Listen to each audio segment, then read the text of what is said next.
It's not even that long. How? How is it? What? The impression I was getting, I just was like, ugh. Is this real life?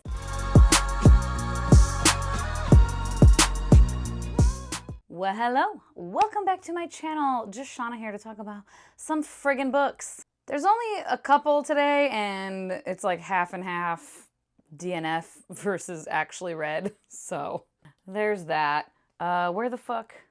Oh, there we go. And these are, a couple are from the end of May, and then a couple are from here in June. And the first one is a DNF, and kind of a very much a bummer DNF, and I'll tell you why. But the book in question is Fiela by Brink. This is a South African author, and the reason it's disappointing that I DNF this is because I bought this book when I was in South Africa, in Johannesburg for 2 weeks for work a few years ago. Anytime I go somewhere, especially like a foreign country, I try to go to a local bookstore and buy a book that is either about the place or like set in the place, or preferably by an author who is from there. So I got this, and he's apparently like a well-known author. He's written a fair amount of books. This one is historical fiction, and I think he tends to do that, like literary fiction and or historical fiction. This one I DNF'd at 45%. I was kind of doing hybrid, partially on audio sometimes, and then sometimes I would pick up the physical book. It was an interesting premise for the story. It is telling the story of a woman who is a slave who was promised her freedom and has children by the son of her master, and then is told, like, JK, you're not getting your freedom. And then she like seeks out freedom, leaves, and it's this her whole journey to freedom. Obviously interesting, fascinating, compelling premise, but it was just told in a way that just was not working for me. I tried really hard. And I was mostly doing audio. I did kind of pick up the physical book here and there, like I said, but the lack of punctuation and like dialogue indicators in the physical book was definitely not my vibe. But even on audio, the way the story was being told, it was dragging way too much for me, not keeping my interest. Like, for such a compelling premise, the book itself was not compelling me. And I could just feel that if I did push through and finish it, A, it was gonna take me a while, and B, I could just feel the 3-star at best coming. And I might keep the book itself just for the memory and, like, you know, that I bought it while I was there. Like, I got the book in South Africa. Like, maybe I might keep it, because, like, it kind of hurts my heart to, like, think of getting rid of it for that reason, which might be stupid, but I don't know, it's just how I am. So there's that. And then I finally picked up and read in one day, which, as I've said before, this is not something that happens very often for me. Average it takes me to complete a book is like 7 to 9 days. So when I finish a book in a day, in like literally in an afternoon or something, that's crazy. And that is In the Dreamhouse by Carmen Maria Machado. And this is one that I had been hesitating picking up because I know what it's about. It is a memoir, and it is dealing with being in an abusive relationship. And in this case, it is similar to the experience I had, where it's mostly mental and emotional abuse and like some physical abuse as well. Definitely physical intimidation, which is a form of abuse for sure. But this does have a different perspective of being a bisexual woman who is in a relationship with a lesbian woman. So it's two women in a relationship. So there's a lot of conversation about that happening, which I knew. And I was nervous. I was nervous of how much it was gonna impact me, how it was gonna hit, and like if it was gonna be, I knew, just because of my experience with reading similar types of books, that like I knew it would be cathartic and all of that, but at the same time, sometimes it's difficult, you know, and like sometimes it's like, whew. So I was a little nervous. I kept putting it off, and I finally was just like, I'm just gonna pick it up and start it at least. And then I just like couldn't put it down. And yeah, like literally basically in one sitting, I read this. So yeah, obviously like the thematic elements when she was talking about queerness and abuse in queer relationships, and especially abuse in relationships between women, like women inflicting abuse on other people, but especially other women. That's not something I can relate to personally, obviously. But like while everyone who experiences abuse experiences it slightly differently, and especially like with more stark differences like that, there still is so much about it that is familiar. There is still so much about reading the experience that you're like, yup, familiar. I know that feeling. And the structure of this memoir is definitely unique and not going to be to everyone's taste. It is told as like, what does it say? Yeah, each chapter is driven by its own narrative trope. The haunted house, erotica, the Bildungsroman, through which Machado holds her story up to the light while also casting a critical eye over legal proceedings, fairy tales, iconic works of film and fiction, and a broad swath of queer history. So each chapter, it's very like episodic, I guess, you know? And it wasn't exactly to my taste either, I will say. But any dislike I felt for the not any, but most of the dislike I felt for the structure of it was overshadowed by the moments that like struck me to my core. And there is one scene, I'll put a timestamp up here for spoiler, I guess, and also kind of content warning. I'm going to talk about a scene that I felt very impacted by because I literally had a situation almost exactly like that. Again, my situation was in a relationship with a man, so a little different. Content warning though for a scene that hit me and made me cry, and that discusses abuse in a relationship. So I will put a timestamp, whatever, when I'm done talking. And again, kind of spoilery.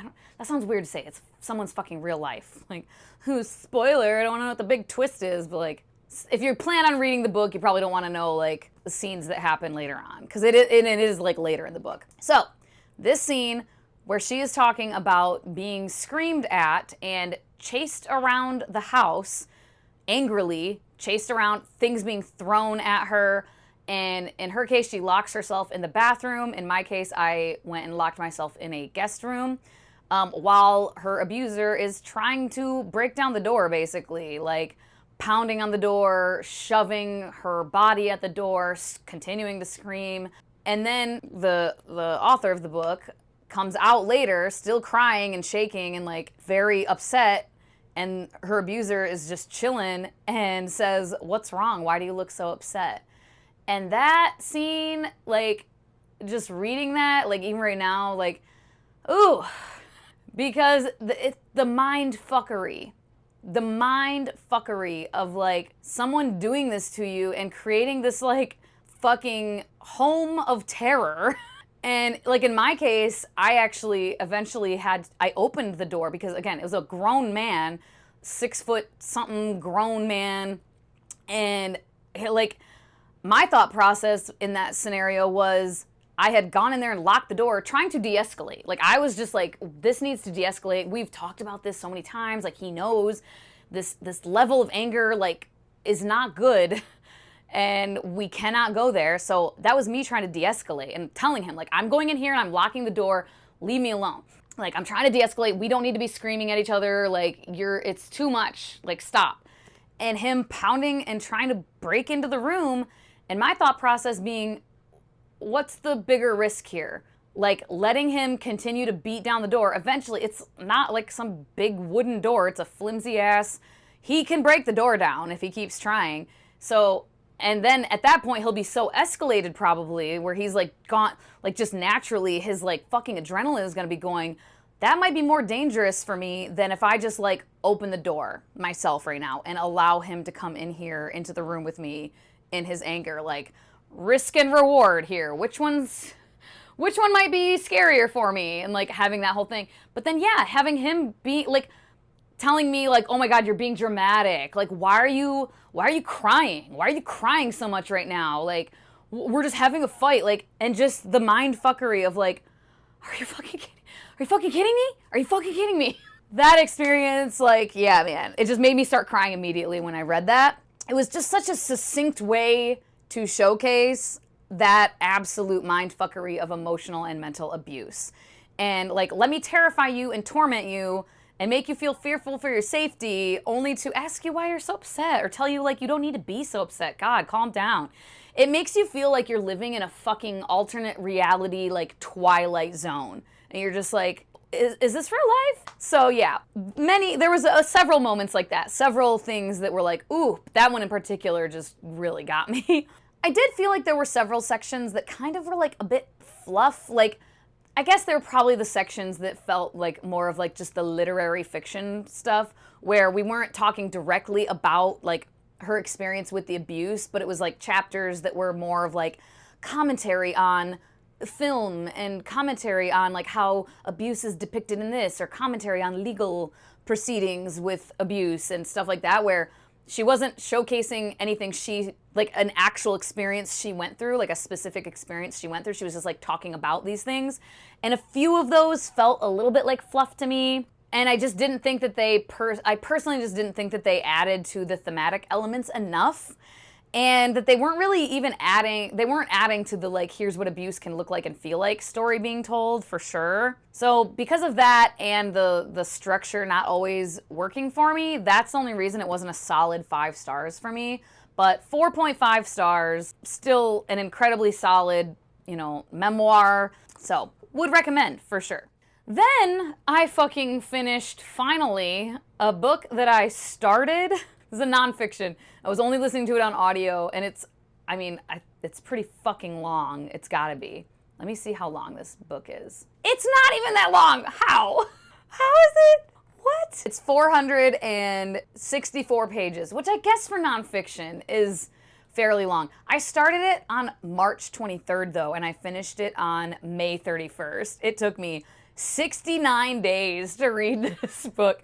And again, I was only listening to it on audio, and I typically do not just like listen to audiobooks while I'm working or while I'm doing something else. Sometimes while I'm like doing dishes, maybe something like that's more mindless like that I can, but like doing dishes takes 10 minutes, right? And like walking on the treadmill, which 20 minutes is usually the most I do that, and it's not like every day, always. And in the car, but like I don't go very many places. If I'm in the car, I'm like pop into Target and it's like a 2-minute drive, literally. So I just don't have that many instances to listen to audiobooks. So I'm just trying to be fair to myself for why it took me so long. But at any rate, this was, nonfiction talking about, the title of it is Papyrus, The Invention of Books in the Ancient World by Irene Vallejo. And this was incredibly interesting to me in parts, and also incredibly dull to me in other parts. I think it was just generally a little bit too long. The parts talking about historical facts were the most interesting to me. I saw some reviews of people thinking that those were the most boring parts, but I really liked that, like learning about like the historical facts about like the invention of books and shit. Like I loved that. But then there were chapters and sections that felt a little bit irrelevant, or maybe just like a reach. Like it felt like she was reaching a little bit to make it relevant. I did enjoy the narration, the narrator, I don't know who it was, but I thought it was a good audiobook. It was just a little long. Again, if you're someone who listens to audiobooks like more frequently, more regularly, I don't think it would take you 69 fucking days to listen to it.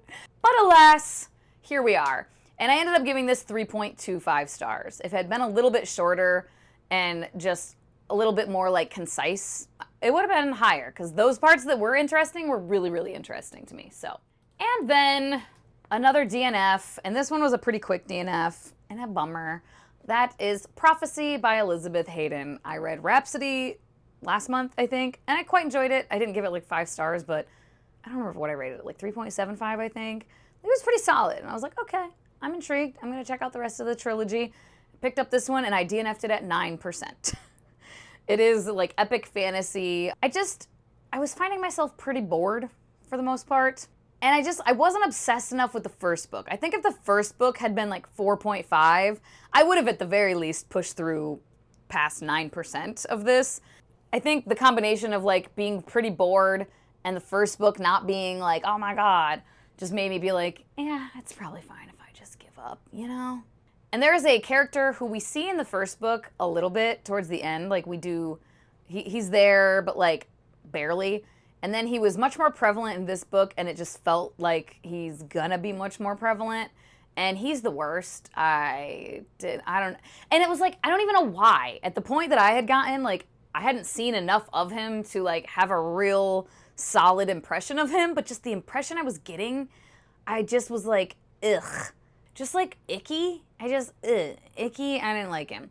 And then I looked at reviews of people who felt similarly, and I saw people saying like, yeah, he sucks, and that he just gets worse, and that he kind of is why like the series got ruined for several people. So he's not the type of character I can ignore and just like brush off.